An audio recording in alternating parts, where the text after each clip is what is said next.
tourism, our cultural heritage, organic agriculture, our Mediterranean diet, for instance, to mention but the better known ones. And let me tell you that more much needed reforms are in the offing. We are bent on continuing to weed out restrictive practices that distort the market. Red tape for business startups will be drastically cut. We are introducing the one-stop shop and the fast-track licensing procedure for strategic foreign investment in Greece. Inducements and incentives are being created to increase investments in emerging markets such as research and technology and renewable energy. And even when it comes to our heavy industry, to Greece's heavy industry tourism, we are determined to make a better job of promoting the many features that Greece has to offer beyond the beautiful sunny beaches and the spectacular ancient monuments. Things like arts festivals, wine routes, gastronomy, rafting, canoeing, scuba diving, rock climbing, and many more. And I know you people here in California, you take your vacations very seriously, so Greece will never disappoint you if you plan to visit, and please do so. Visit Greece, you are wholeheartedly invited and welcome. Another major objective is to attract foreign investment. There are already many encouraging signs in this regard. China, Qatar, Russia, Norway, Turkey, Middle Eastern countries have recently expressed tangible interest in promoting business interests in Greece. Greece has many unique advantages, I dare to say. We are not an isolated economy. Greece is not only a core member of the European Union, we are geopolitically and economically linked to emerging economies to the east, north and south, from Turkey to the Middle East, from the Black Sea to the Balkans. China, for instance, has recognized Greece's strategic advantages and chosen to invest in the Athenian port of Piraeus as a hub for all its exports to Europe.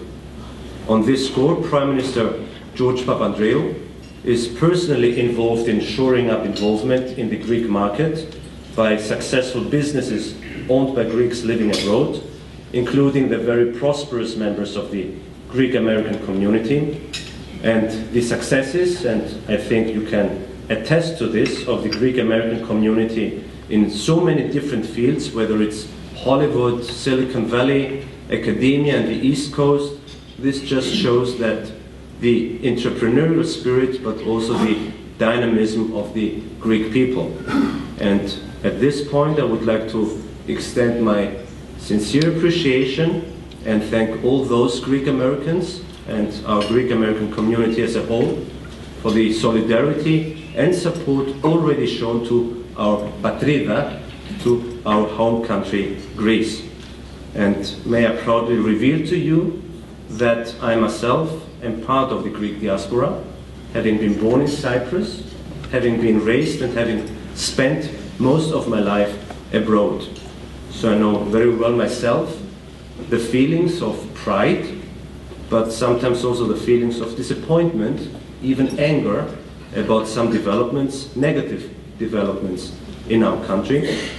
But this is changing. I can guarantee this to you all. Greece is changing into the very positive direction. Once people are convinced that there is no way back to current reforms and that we will not go off course, you will see many top-notch business people investing in Greece. And we are now witnessing the first signs that we are turning the corner.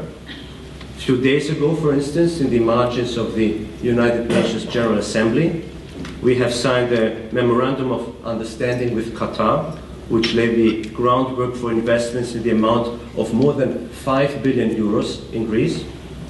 A few weeks ago, the National Bank, the largest commercial bank of Greece, went onto the markets for recapitalization, and the response was more than positive. And to state another example, a recent example, Norway's state pension fund recently invested in Greek bonds, an important vote of confidence from the world's second biggest sovereign wealth fund. Ladies and gentlemen, let me now highlight a very important other point. Greece and her economy do not operate in a vacuum. Greece stands at a crucial geostrategic crossroads, which makes her an ideal platform from which to expand business interests from Turkey to the Balkans, from the Black Sea to the Middle East. Our unique geographical location dictates that we persevere in the fundamental principles of our foreign policy. Our neighborhood has never been known as an oasis of stability, if you want. Rather, historical images of powder kegs abound. And in her dealings with her neighbors, Greece lays constant emphasis on good neighborly relations, regional cooperation, and focusing on the so many issues that unite us. Prime Minister George Papandreou and myself have spared no effort to strengthen Greece's relations with our big neighbor, Turkey. We are strategic partners with the USA, also on this issue, in that we both stand firmly behind Turkey's full EU membership, provided, of course, she meets the EU criteria for accession. We also fully support the efforts of President Christofias to reach a fair and, most importantly, viable solution to the long-standing division of Cyprus. We have made repeatedly clear our readiness to conclude a just and equally viable agreement over the name of our northern neighbor, the former Yugoslav Republic of Macedonia. We have taken concrete steps to ensure that there is still momentum for the European perspectives of the Western Balkan countries. We are active in the Middle East, while we continue to nurture our traditional friendship with the Arab countries.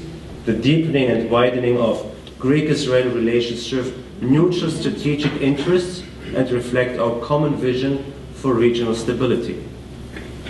I would gladly further elaborate on these issues just mentioned, important issues for Greek diplomacy, but also international diplomacy, in the discussion with you to follow. Greece is also a long-standing member of the European Union.